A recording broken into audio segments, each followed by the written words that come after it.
Hello everyone, how are you all. Hope करती हूँ आप सब लोग बहुत अच्छे होगे एंड मैं भी बहुत अच्छी हूँ। Thank you so much guys for like trusting on me and आप लोगों के सपोर्ट की वजह से एंड आप लोगों के हेल्प की वजह से now I am like I have achieved 1K, जो कि मेरे लिए बहुत बड़ी बात है। मैंने जब अपनी यूट्यूब जर्नी स्टार्ट की थी आज से 9 साल पहले, तब मैंने ऐसा नहीं सोचा था कि मेरे एक 1,000 सब्सक्राइबर हो जाएंगे। एंड मैंने अभी कांस्टेंट मैं 2024 में हुई हूँ। मेरे एक एक करके सब्सक्राइबर जुड़ते जुड़ते आज कल मेरे 1000 सब्सक्राइबर हो गए थे। एंड आज मैं इतना खुश हूँ कि मेरी 1K की फैमिली बन गई है। All thanks to you all. आप लोग ऐसे ही मेरे ऊपर ट्रस्ट बनाए रखिए और मुझे सपोर्ट कीजिए ताकि मैं और भी आगे बढ़ पाऊँ गाइस। एंड आप लोगों ने पिछले जेसिका से रिलेटेड जो वीडियो था उसको बहुत ज़्यादा सपोर्ट किया है, इसीलिए मैंने सोचा कि उसका सेकंड पार्ट मैं आप लोगों के लिए लेकर आऊँ।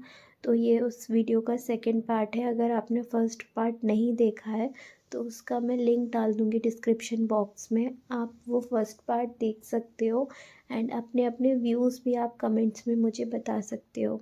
तो गाइस लेट्स स्टार्ट। सबसे पहले हम जान लेते हैं कि जेसिका है कौन। जेसिका एक साउथ इंडियन लड़की है जिसने एक नाइजीरियन लड़के से लव मैरिज की है और अब वो नाइजीरिया में अपने हस्बैंड और एक बेटे के साथ, जो कि अभी छोटा ही है, ज़्यादा बड़ा नहीं है, उसके साथ वो नाइजीरिया में रह रही है। तो अभी उसने रिसेंटली अपना व्लॉगिंग चैनल बनाया है जिसमें वो अपनी नाइजीरिया की लाइफ दिखा रही है, जो वहाँ पे वो डिफ़िकल्टी फेस कर रही है, वो सारी चीज़ें वो उस व्लॉग में बता रही है। बट गाइस, जैसे कि आप जानते हो कि अगर आप किसी भी चीज़ को सोशल मीडिया में लेकर आते हो तो हर किसी का अलग अलग ओपिनियन होता है। तो कुछ लोग बोल रहे हैं कि जेसिका नाइजीरिया में खुश है, तो कुछ लोग बोल रहे हैं जेसिका वहाँ पे ट्रैप हो गई है। अब मेरा जो व्यू पॉइंट है, मुझे ऐसा लग रहा है कि शी इज़ ट्रैप बिकॉज़ वो दिखाने की कोशिश तो करती है कि she is happy there, but वो उसके फेस टेक्सचर पे कहीं भी नहीं दिखता है। अभी कल ही के ब्लॉग में उसने अपने जेठ के साथ, जो कि उसके हस्बैंड के बड़े भाई हैं, उनके साथ बैठ के एक ब्लॉग बनाया है जिसमें वो उनसे क्वेश्चंस करती है और वो आंसर दे रहे हैं। उसमें उनके जो जेठ हैं उनका बिहेवियर इतना ज़्यादा वियर्ड था कि लोगों ने लाइक लोग बरस पड़े हैं एंड उससे पूछ रहे हैं कि बहन तुमने क्या ही देखकर शादी की है। अब वो जो उसका जेठ है वो इनके हस्बैंड से बड़ा है और अभी तक उसकी शादी नहीं हुई है। एंड उसके जो विचार हैं, उसकी जो थिंकिंग है लड़कियों को लेके, औरतों को लेके, वो बहुत ही ज़्यादा डिस्गस्टिंग है। उस व्लॉग में वो बताता है कि उसकी ये ख्वाहिश है कि वो एक से ज़्यादा औरतों से शादी करे। उसने बताया है कि नाइजीरिया में 5 to 6 ट्राइब्स होती हैं और वो हर एक ट्राइब की लेडी से शादी करना चाहता है और उनसे बच्चे करना चाहता है, एक नहीं, 5-5 6-6। ठीक है। एंड ये बात सुनकर तो मैं तो शिवर करने लगी थी कि किसी इंसान की ऐसी सोच कैसे हो सकती है। और उसने ये यहाँ तक ही नहीं रुका, वो उसने ऐड ऑन करते हुए ये भी बोला है कि अगर वो किसी फॉरेनर इंडियन लड़की से शादी करेगा या कहीं किसी भी कंट्री की लड़की से शादी करेगा तो इंडिया में भी जितनी ट्राइब्स, जितनी भी कास्ट रिलीजन की लड़कियां होती हैं, वो सब में से एक एक लड़की से शादी करेगा, उनके साथ बच्चे पैदा करेगा, एक नहीं कई सारे। अगर ये वो मजाक के वे में भी बोल रहा है तो आप सोच सकते हो ये मजाक किस लेवल का है एंड उसकी सोच कितनी वैसी है औरतों को लेकर।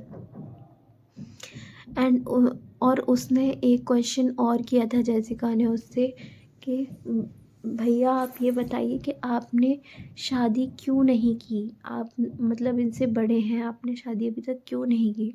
उसका जवाब देते हुए उसने बोला कि वहाँ पे जो लेडीज़ हैं वो बहुत ज़्यादा पैसे के पीछे भागती हैं और उनका यही है कि अगर अगर किसी लड़के ने उनसे शादी की है तो उसके सारे एक्सपेंसेस उसको उठाने पड़ेंगे। बेसिक नीड से लेके हर एक फैसिलिटी की ज़िम्मेदारी लड़के को लेनी पड़ेगी। एंड अगर वो लड़का लेने में सक्षम नहीं है ज़िम्मेदारी, तो फिर वो लड़की उसके साथ नहीं रहती है, उसको छोड़ के चली जाती है। इसी डर से उसने शादी नहीं की है। इसी में ऐड ऑन करते हुए वो ये भी बोलता है कि जेसिका उसको बहुत सुंदर लगती है। एंड जेसिका सिर्फ उसके भाई की बीवी ही नहीं, उसकी भी बीवी है। तो आप समझ सकते हो कि ऐसे स्टेटमेंट, इतने बड़े बड़े स्टेटमेंट वो सबके सामने बैठ के दे रहा है, तो कैसी थिंकिंग रखता होगा। एंड जब वो जब जेसिका के साथ वो ब्लॉगिंग कर रहा था, एंड यूजुअली जब भी वो नॉर्मली भी वो घर में होता है, या उसकी मैंने फ़ोटोज़ वगैरह भी देखी है, मैं आपको यहाँ पे लगा भी देती हूँ। इसके हाथ में ये जो टूल है ये हमेशा रहता है। अब ये सोचो कि एक लड़की जो अदर कंट्री से है, उसके सामने आप ऐसे टूल लेके बात कर रहे हो, उसको कितना डर लगता होगा। मतलब मैं तो ये सोचती हूँ कि जेसिका को रात में नींद कैसे आती होगी। Hopefully Jessica you will be back in India soon, and आप इन सारी चीज़ों से बाहर आ पाओ। बाकी ओनली गॉड नोज़ कि आप वहाँ पे कैसे फ़ील कर रहे हो, क्या फ़ील कर रहे हो। बट जितना लोगों को देखकर समझ में आ रहा है, you are very very uncomfortable.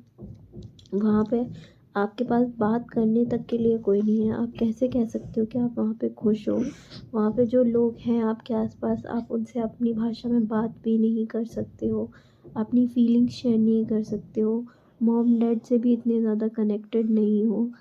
Because वहाँ पे तो लाइट तक नहीं है, इलेक्ट्रिसिटी तक नहीं है, बेसिक नीड नहीं है। तो पता नहीं हाउ यू आर सर्वाइविंग। इतनी अच्छी कंट्री छोड़कर, इतनी अच्छी पॉपुलेटेड देश को छोड़कर आप चले गए।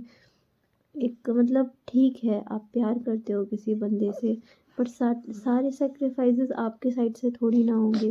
वो बंदा चाहता तो इंडिया में ही अपने मदर फादर को लाके सेटल हो सकता है।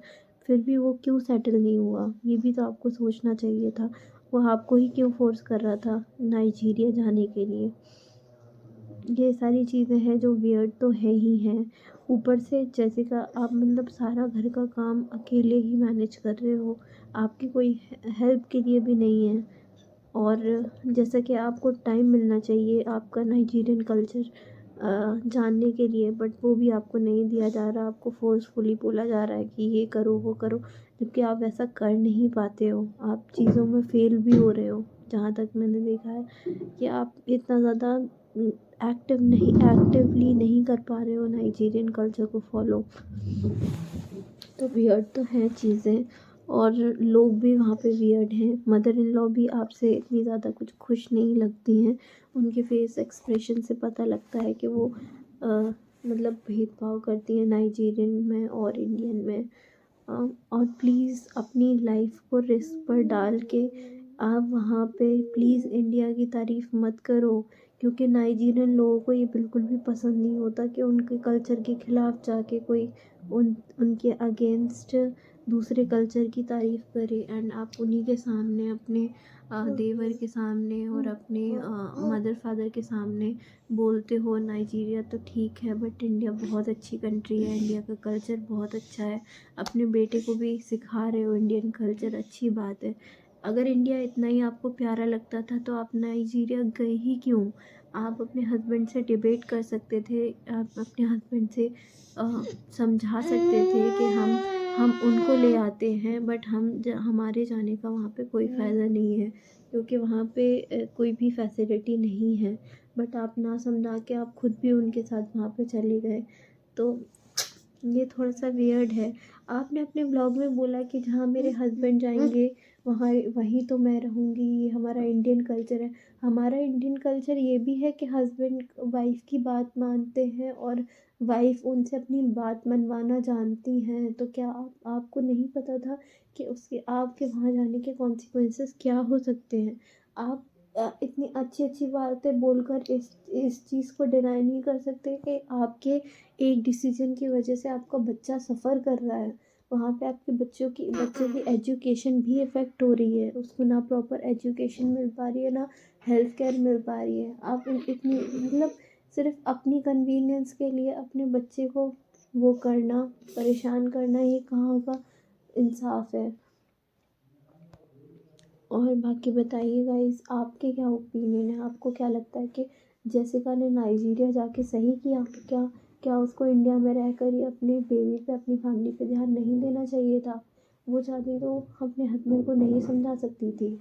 सब मेरे अकॉर्डिंग तो वो सब कुछ कर सकती थी, बट उसने नाइजीरिया जाने का ऑप्शन खुद ही लिया है, तो it's all depends on her only. एक कहावत है ना, never blame other for any situation. तो वही चीज़ जेसिका के केस में भी सच बैठती है, क्योंकि आज वो जिस भी सर्कमस्टेंसेस में है, उसकी वजह वो खुद ही है। वो चाहती तो इंडिया कभी ना छोड़ने का भी डिसीजन ले सकती थी, पर इंडिया छोड़ना उसकी ही चॉइस था। बट उसका ये चॉइस ना उसके बच्चे को बहुत ज़्यादा इफ़ेक्ट कर रहा है। उसको कहीं ना कहीं अगर अपने बारे में नहीं भी सोचना था, तो कम से कम एक बारी अपने बच्चे के बारे में ज़रूर सोचना चाहिए था। आज अगर वो इंडिया में होता तो उसका अच्छा खासा एडमिशन हो चुका होता, वो अपनी एजुकेशन ले रहा होता।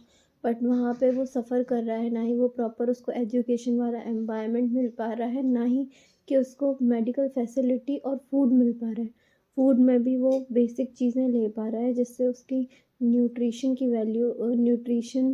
जो है उसको प्रॉपर नहीं मिल पा रहा है। तो ये चीज़ें गलत हैं जेसिका, आपको इन सारी चीज़ों के बारे में सोचना चाहिए था। And guys, what's your opinion in that? Please let me know in the comment section. आज के वीडियो में इतना ही रखते हैं। Till then do like, share, comment and subscribe. Bye, take care.